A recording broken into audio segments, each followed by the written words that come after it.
morning, viewers. Welcome to Frankly Speaking with Vibhuti Jha. It's a pleasure to have you on my show. The reason why I say that is that we have often, actually not only often, but mostly talk about an issue which is currently relevant, and we address the impact and implication of what is happening around us. Today, I have chosen deliberately to talk about, is Hinduism facing an existential threat? There is a reason why I say that. We are a 1.3 billion people in India and many million Hindus around the world. But there is something happening back home and here where there is a continuous barrage of attacks on the way we are. We are supposed to be the apostle of secularism, but whenever we try to protect the minorities, then we are attacked that we are not paying attention to human rights. The question then arises, what is more important, protecting human life or human rights? It is important to recognize that without human life, there is no right. Remember that. So if the CAA amendment, the act that is there in India, has produced an enormous amount of protest by the Muslims in India, including Indians and Hindus who have voiced their concern that CAA is a discriminatory act and law because it discriminates against Muslims. In reality, it is there to protect the minority rights of Hindus, Sikhs, Buddhists, Christians in three specific countries, that is Afghanistan, Bangladesh, and Pakistan, where they have felt they have been continuously humiliated and beaten back. To give them protection, the government of India enacted this legislation to give them expedited citizenship without denying anybody else in the line. But this has led to a major uproar, so much so that social customs, social traditions, law and order has become a victim. And that brings about a question that entire Western media, local congressmen from the United States, they have chided India for ignoring the rights of Muslims, but they do not talk about the human rights violations of minorities in these three countries. We are going to talk about this as an existential challenge for Hinduism. And to discuss this matter today, I have great privilege in welcoming Mr. Mukesh Modi. Mukesh, welcome Hi. to the program. Thank you. And Mukesh is a businessman and a filmmaker and an ardent believer in Hindu philosophy. And I decided to have him on my show to share with everybody a thought whether we are wrong or we are right about the belief that there is a likelihood of Hindus facing an existential threat, leave aside in our own country, but globally also we are under fire. Is that Hinduphobia? Mukesh, your thought? Yes, we are facing the extinction of Hinduism because if you see that in 1947 in Pakistan there were 20% of Hindus and in India 2% Muslims, and in 2019 is now other way. In Pakistan is only 2% Hindus and in India 20% Muslims, because what's happening, which is happening in Afghanistan and Pakistan and Bangladesh, all the minorities of Sikhs, Hinduism, because they have been killed, they've been destroyed because they want their ideology and their theory is to make the whole world Islam. So we are, what the CAA, which I understand is to give the right and to protect the minorities. As per, we have more than 56 Muslim countries, and Hindus is only one country. So where this minority will go? So in India, actually welcoming them, giving them a right because they are helpless. So that's why we feel that is extinction of Hinduism. No, this is a very important point. You said that India is the only country where it is a Hindu majority, and we are not a Hindu country per the constitution. We are talked about as a secular country. Yes. So is secularism itself is a real secularism a true thing around the world, or is just about a fantasy? Can there be a real secularism around the world? Here I notice that President Trump, for example, he's a Christian and he's very proud of his Christian heritage, and he often talks about it. Globally, we see the same phenomenon, except in India. If Modi says he's an Indian, he will be branded he's already been branded as a Hindu nationalist. What is wrong if somebody is trying to protect his country and the nation comes first just as human life comes first? The country is defined for who you are. Is there anything wrong in the perception of nationalism, which has a historical relevance because so many things became a bad thing because of experience?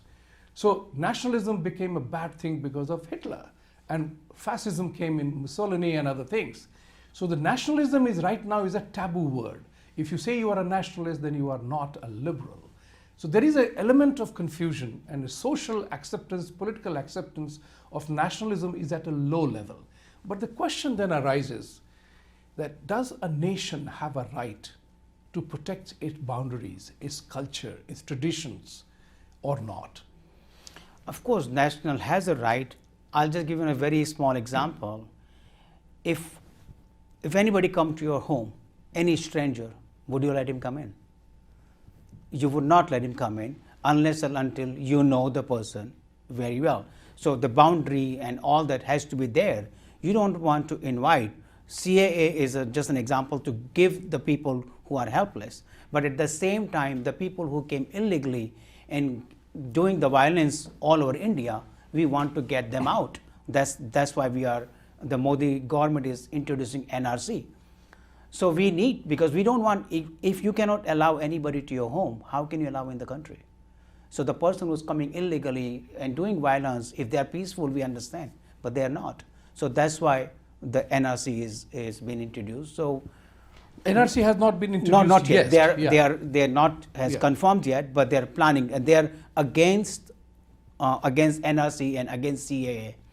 The way I observe and the way I think right now what's happening, because who's against CAA? Only the Muslim community, because they have been misguided by top political leaders, and they saying that you will be thrown out, but in reality it's not true, because who are in the country, they are already there, they will get their citizenship.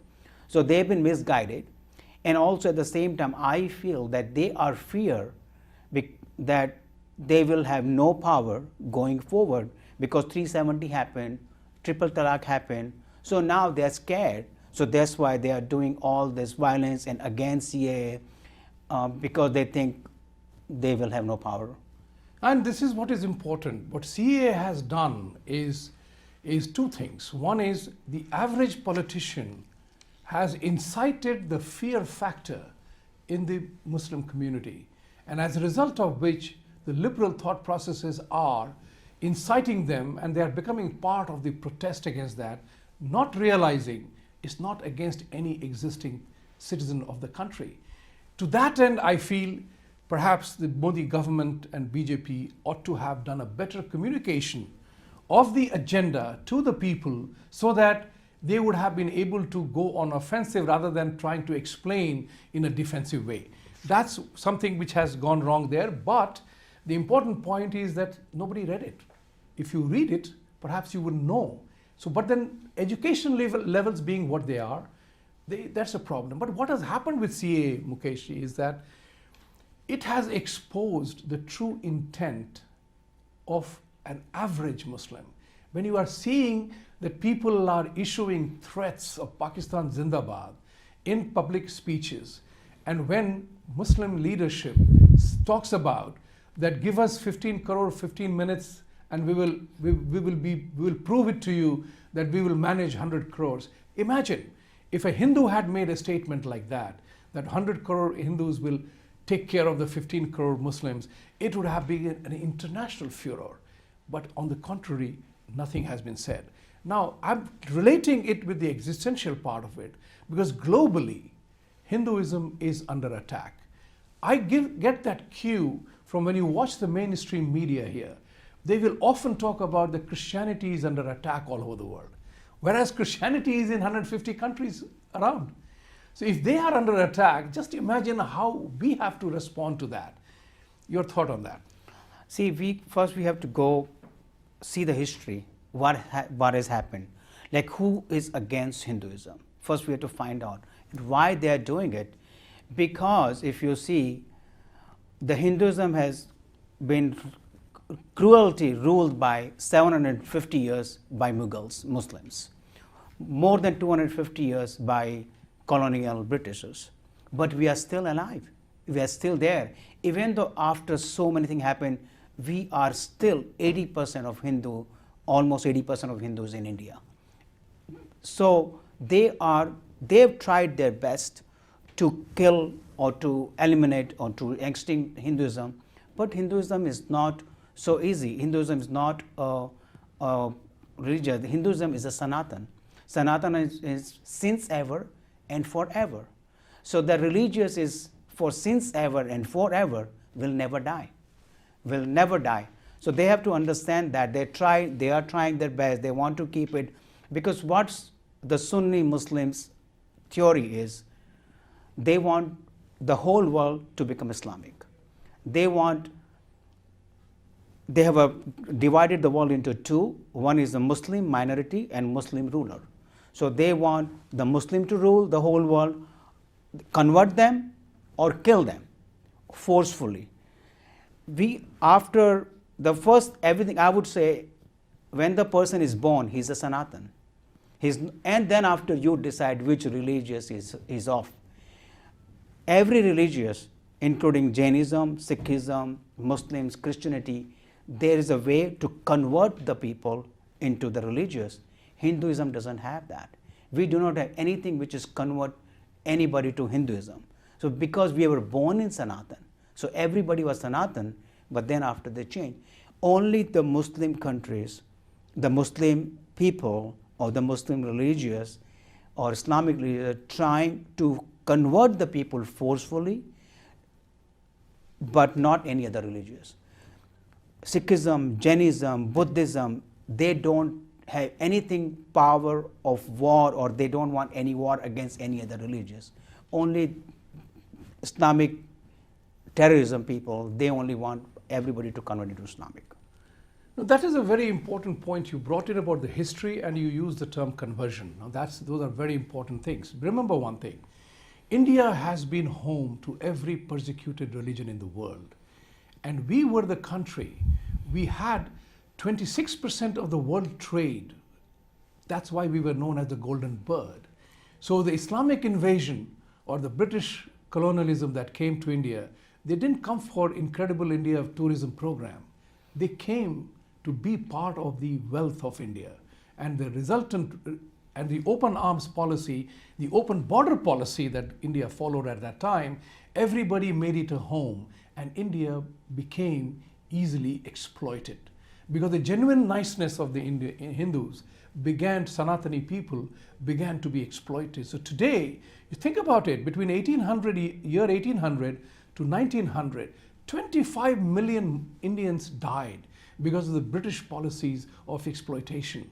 That's not a history, that's not a story that we know or hear about. It's mentioned in the history books. The second part is the conversion element. Now that's a very important part, because India, somewhere along the line, has become a happy hunting ground for conversion specialists, whether it is Christian missionaries or at the hand of the sword, people try to convert Hindus. And because of that reason, Hinduism does face a threat. Now, converting 1.3 billion people is not easy, but there is an element of threat to India and Hindus the way we are, and we will talk about it right after this short break. Stay with us. Welcome back. Mukesh, you had alluded to a very important point earlier on, and that is the conversion and the history of India. So like I said when I closed the last segment, is that we have somewhere along the line become a happy hunting ground. There is a very famous author. He recently wrote, about 4 years ago, wrote an article that Bhutto's 1,000-year war with India still had 950 years to go. And I pointed out that not really, because the first 1,000-year war of Islam with India or Hindus, They have won because they created two countries, Pakistan and Bangladesh, which didn't exist before. That was part of the India undivided. Think about it. Our Kandahar, our Gandhar Naresh, the Gandhar and Takshashila, Mohenjo-daro, these are all now part of Afghanistan and Pakistan. The whole purpose here is that India got divided. Huge chunks of two countries were created with millions of people. The possibility of again being done, highly unlikely, but probability factor does exist. Because what prevents these people who are within the country to tomorrow demand a separate land for themselves again? Because I have heard the videos where people have said, "Ek baar phir se batwara hoga." Now the question is this how India will get balkanized? Because what is happening right now, it's not fear-mongering, but a thought, frankly speaking, for you to think about, that tomorrow, using the democratic principle of individual aspirations, individual rights, religious freedom, if certain group of people say that no, Hyderabad is mine, and this will become certain other country, what are we going to do about that? Because it's not easy to thwart the ambition of 120 million Muslims in the country. And that fear is genuine. See, that's their plan, because that's what they have done. If you see the history of the Islamic, that's what they have done. So many countries, Iran, Afghanistan, they were not Muslim countries. The Pakistan is created, Bangladesh has been created. That's what they want. Their target is West Bengal, Kerala, Hyderabad. They want to make them a separate state. They did with the Kashmir, which is thanks to the Modi government that they took it back. The Kashmir, they removed the 370. So they want to do it anyway. That's their plan. But now, because now I would say the Hinduism and the Hindus and the rest of the world, they know their plan, what they want to do it. So now let's see what happens. It depends upon the Modi government, what action they take, what they don't. Like in the Kashmir, none of the government helped when they literally killed all the Hindu Pandits, took away their land, they took away their home and everything, which is happening in some of the part in Kerala, which is happening even some part in Delhi also. Some of the Hindus are terrorized, they are going away from their home. So let's see what the government takes action about that. No, this is a very important point, primarily because what is happening around the world, we must be observant. India has to play a bigger role in the global affairs, and that's important.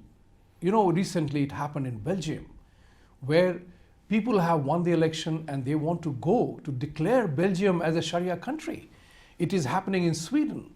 You have seen it is happening in England, where there are no go zones established in many parts of this world in Europe. Why can't it happen in India? And that's the issue that the world leadership must acknowledge. There is religion, then there are people. It's important to determine that where is the line to be drawn, because this far and no further.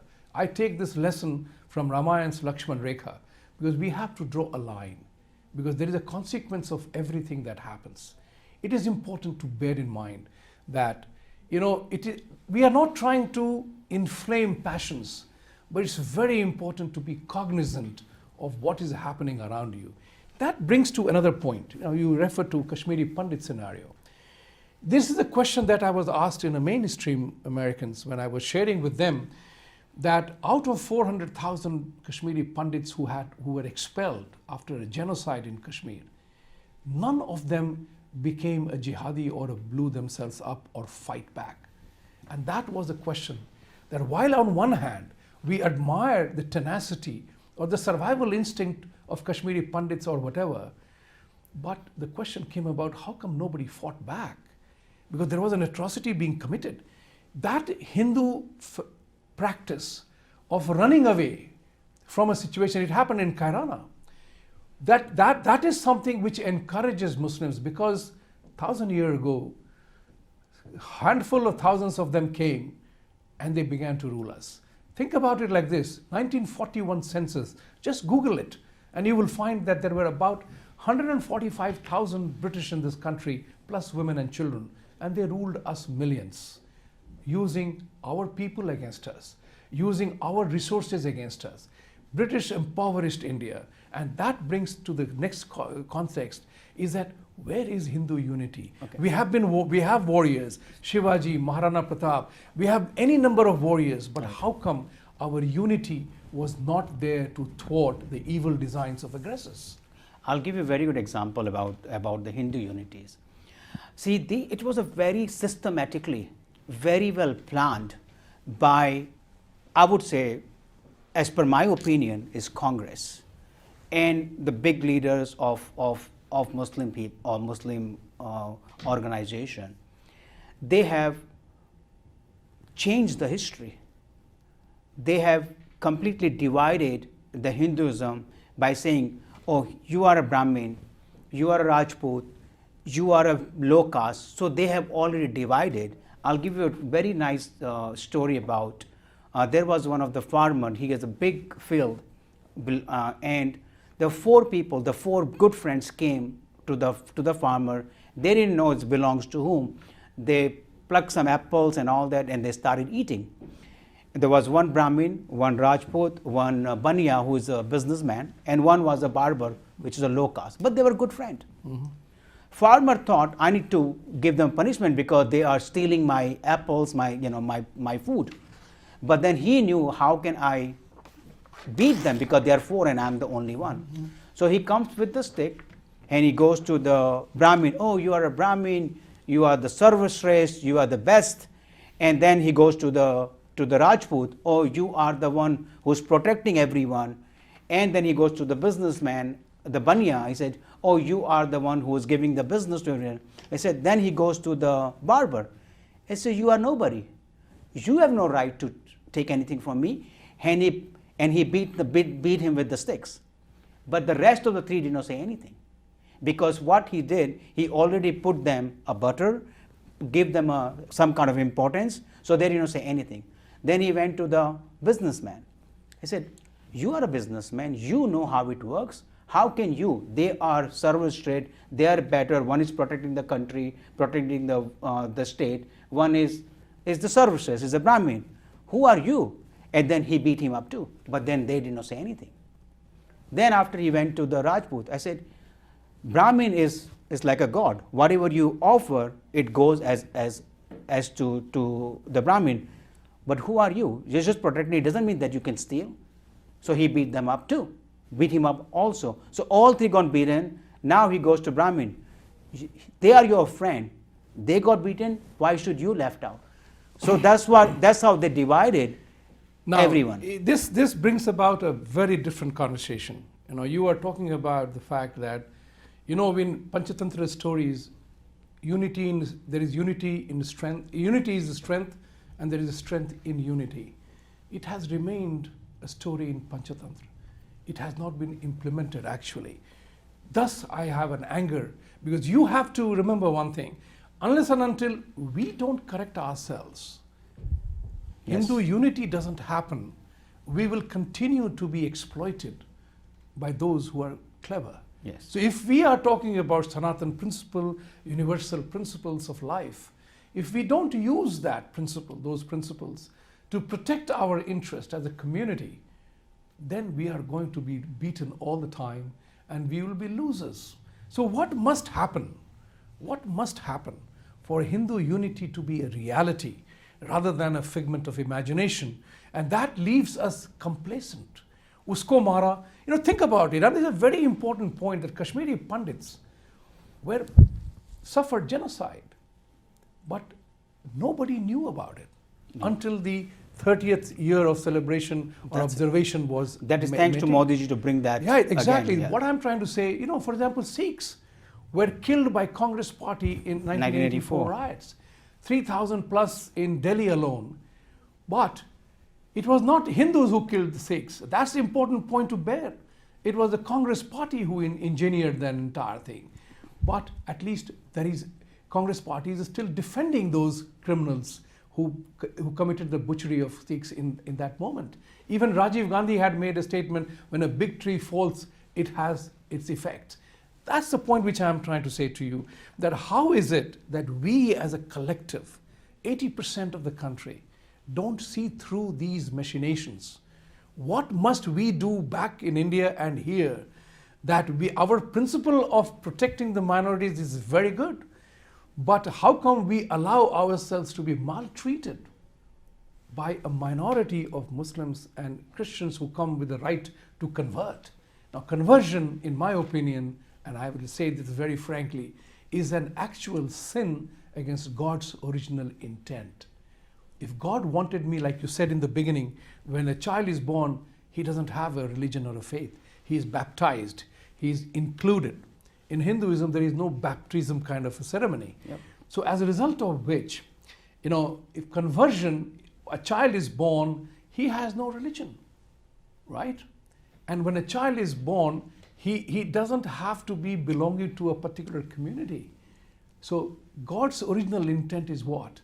If you are born in a Muslim family, you become a Muslim. If you're born in a Christian family or a Hindu family or a Sikh family, you are ordained into that faith. But the important part is that when you try to convert somebody from some place to another, that's sin against God's original wish.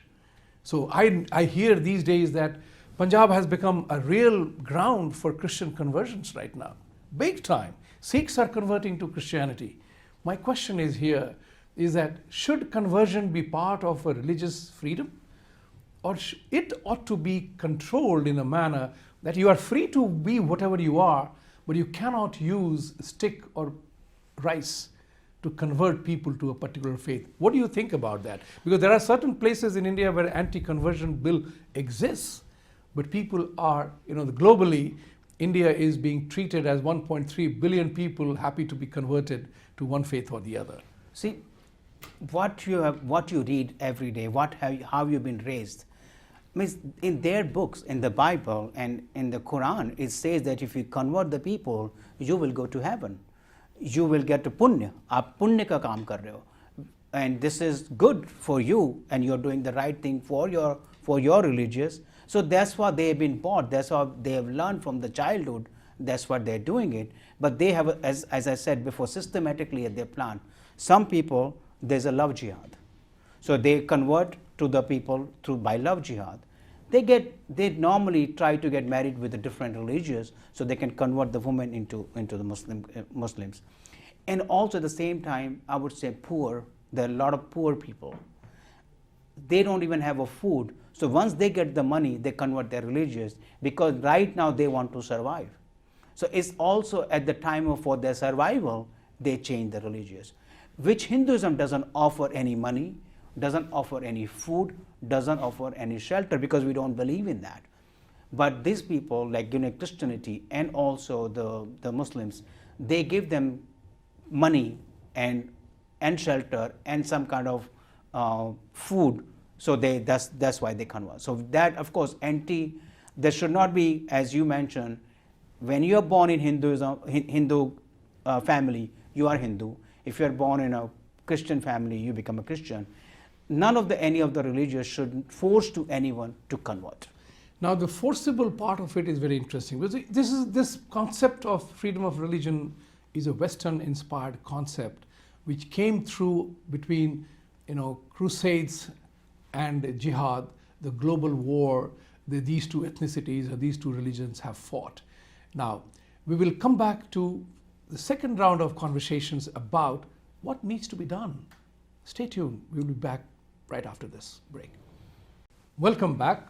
We are talking today about the existential threat to Hinduism. This particular word, existential threat, doesn't mean that 1.3 billion people will vanish from the face of the earth. What it means is that the constant barrage of attacks, will it leave India as a country as one unit?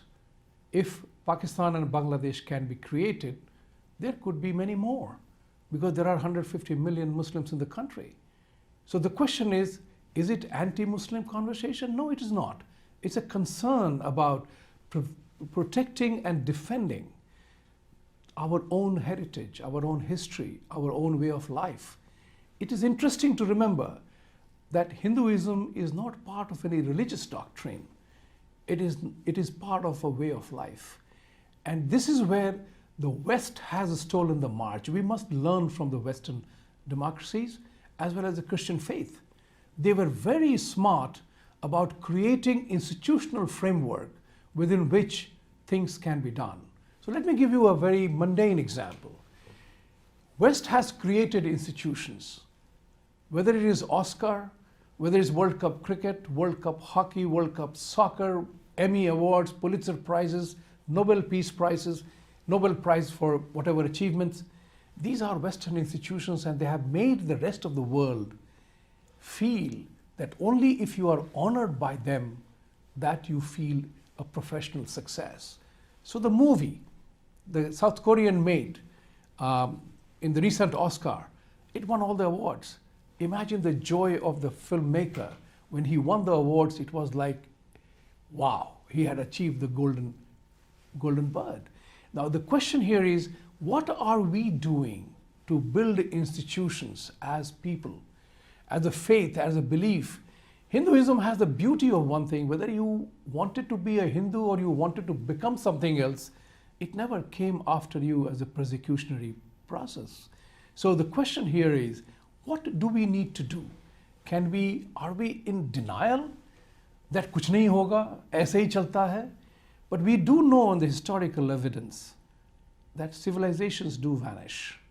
That history is full of those examples. So Mukesh, talk to us. Let's share with the audience what needs to be done. If unity has to be brought about, what must happen for unity to happen? What must happen for the world to recognize that this way of life is a superior way of life, regardless of what religion you follow? Humanism is superior to any religious doctrine. Your thoughts on that? See, again, first of all, we have to understand what is Hinduism. Hinduism is like the religious, which is hospitality, kindness, patience. That's what we believe in. That's what we've been brought up. Right. So we never believe in hinsa. We never believe in fights. We never believe in. So what's happening right now? We have people. The whole world is talking about the human rights about Kashmir. In fact, nothing has happened in the Kashmir. It's all the fake news, which was misguided to the entire world by the Pakistani government and also the Muslim organization. They misguided the whole world. And when the Rohingya wants to come to our country, they are talking about the human rights. But now when the Hindus or Sikhs or other minority countries are being killed in Bangladesh, Afghanistan and Pakistan, but nobody's talking about that human right. Why? The Hindus' life doesn't matter. The Sikh life doesn't matter. Everybody's life matters. It doesn't matter what kind of religion you are. So they have to understand. I will only say, see what happened, because we are used to what happened. Only Shivaji Maharaj only was the one person who fought. Maharana Pratap, only one person who fought. Guru Gobind Singh Ji fought against 125,000 people against one person. So now what's happening? Who is with us right now? The three major which they talk about is Mr. Narendra Modi Ji, Yogi Ji and Amit Shah. These are the only three people against the whole India, around 130 crore people. Why we cannot be united? So I would suggest and recommend everyone to be united, be the part, make your voice, not to fight, not to do anything, but at least stand for yourself. Be there. And I would tell most of the Hindus, please go and vote. Because half of the time you don't vote. The voting is not your right. The voting is your furj towards your country.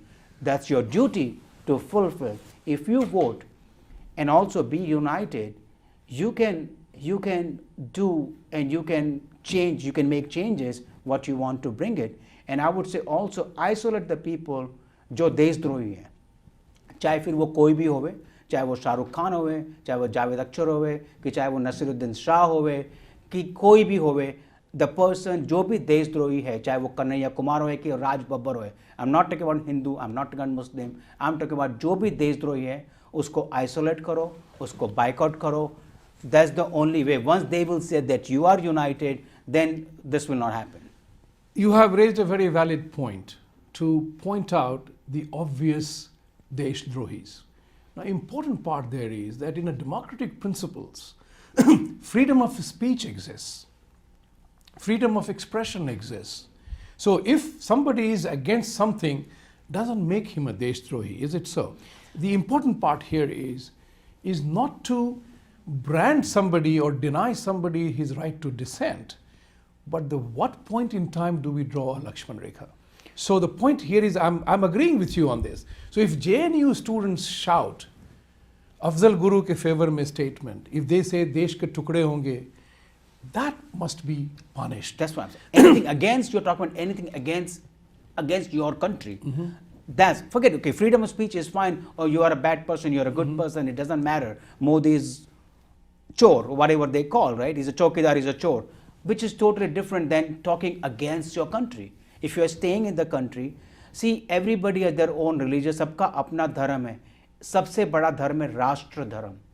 जो राष्ट्र में आप रह रहे हो, at least उसकी कदर करो. हमारी भारत माँ की कदर करो. It's your mother. If you can't respect your own mother, I don't know what you can do. So that's what I would please suggest and recommend everyone. Please be united. The whole world should know about it, what's going on. We are not here against anyone, but we just want to protect ourselves. And something you said earlier on, that so many people were killed in Kashmir and many parts of India. Hindus are people suffer from Hindu phobia. We are Murti Puja wale hain. You know, we worship monkey, we worship this. Narrative is very important. We Hindus have been complacent, and this is the time when to do a serious reflection on who we are and what we are trying to do. Because human rights, the human rights is a word abused by traitors and cowards to advance their agenda.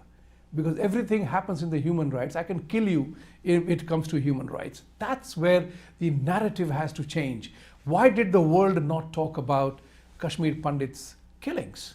Because government of India did not talk about it.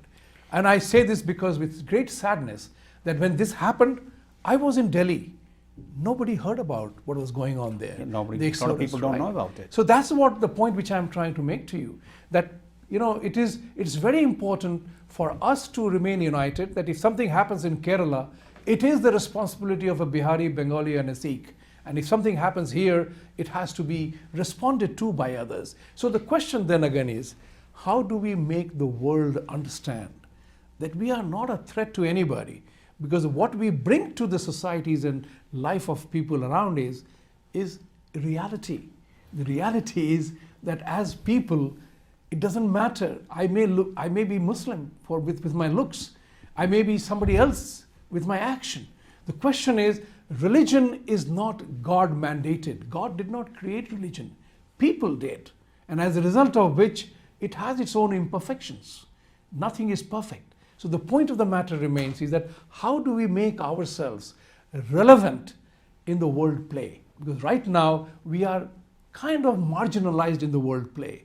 And I applaud the Sikhs. They have made themselves pertinent in the US context, because now the census is going to recognize them as Sikhs. So this is what I mean to say, that you have to kind of make an impact on the world around you, that this is who we are and this is what we say. The advantage of Sanatan principle says, very important to know, is that science, the advancements in science and technology is removing the veil of ignorance that was there earlier on. Now we know that thunder and lightning doesn't happen because gods are angry. Thunder and lightning is a natural phenomenon. Likewise, we don't blame God when thousands of people die in a flood or a tsunami. We don't blame God. We accept that as part of a global warming tragedy. So the question here is that when we don't blame God for tragedies, why do we keep saying, oh God, and keep promoting our religion? And that's something which Sanatan Dharmis and Hindus must say that. Hindus did not say, you know, there are Arya Samajis, there are Brahma Kumaris, Brahma Samajis. All of them are offshoots of Hinduism. At the same time, we go to the same temple where all gods live. And just because I paid my tribute to Ganesh Venkateshwar doesn't come to kill me. Lord Venkateshwar doesn't come to kill me. So the acceptance of that individual freedom exists in Hinduism, and we have to bring it to the world that this is what actual life is. Just as, and we have to emphasize on it, because cancer, ulcer, migraine, toothache, broken thumb doesn't have any religious connotation to that. Whether you belong to any faith, a baby takes 9 months to have a normal delivery. No God has been able to change that. No wisdom has ever been able to change that. These are the realities that we have to advance to the world. Pray whoever you like. If you believe if you believe that Jesus is the only way, if you believe Allah is supreme, it's great if that's what gets the best out of you. But let's make it clear that what I do, don't tell me what I do is wrong. And that's where we have to stand up. So going forward from the conversation, we are having a very nice, I'm enjoying this conversation with you, Mukesh. Thank you. Because this is a current topic. Hindu phobia does exist. People wonder, look at you. What you as an NRI, as a filmmaker, as a businessman must do and inspire others that this is what we must do. See, okay, I'll take a few minutes from you right Sure. now. I'll give you an example of Hinduism that, again, we are not violent. We are, again, but we have been attacked. We don't fight. We don't. Get example is a true example.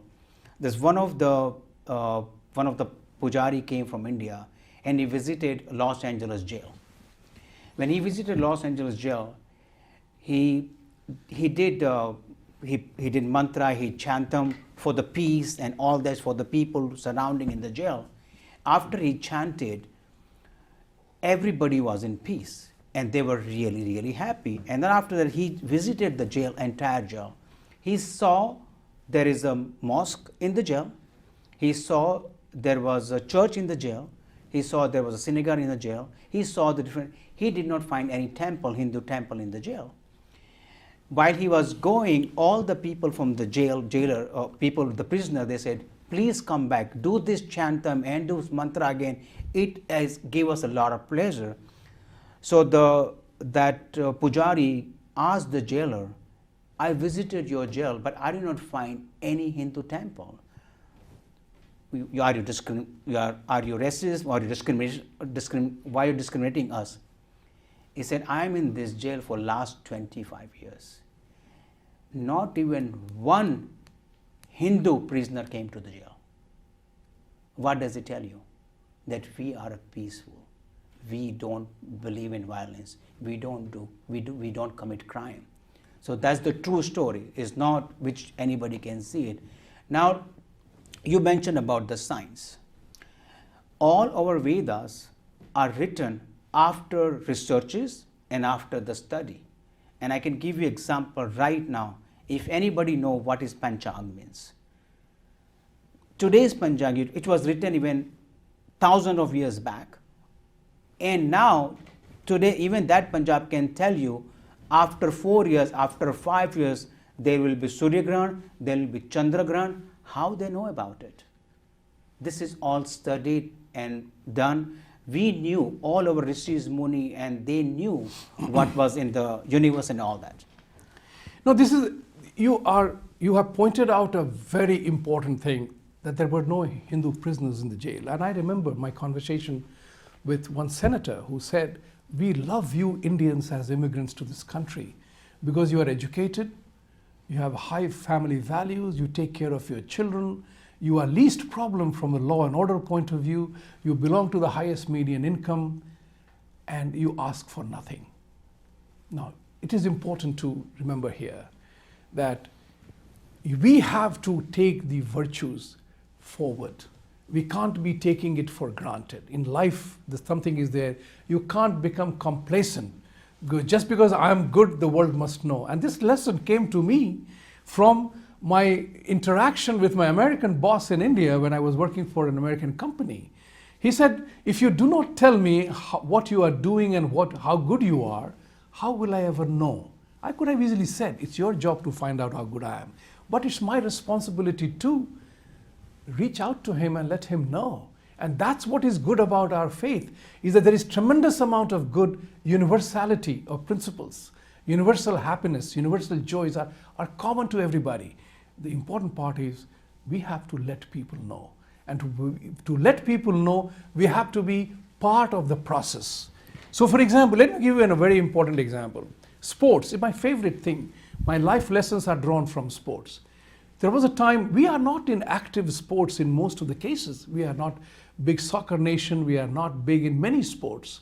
In Olympics, we are far behind, although there are certain medals we have won in the last 2 Olympics. But think about it. I'm an avid soccer player. I see no Indian playing in English Premier League or Spanish League or Portuguese League or Bundesliga or La Liga in Paris. But I see people from Somalia, poor countries, playing in these leagues. And they have recognition and respect for that. We have a lot to do as well. And we have to be thinking about that.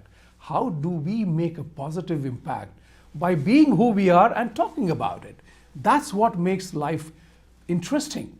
That's how people will appreciate who we are and what we do. If we stay quiet, nobody will ever know. With these words, I wanted to thank Mukesh Modi ji today for being with us. Thank you. Thank you very much for coming today and being part of the process and explaining your point of view. Thank you very much for being today. Thank you, viewers. I hope you are inspired to take action. Have a great weekend. See you next week.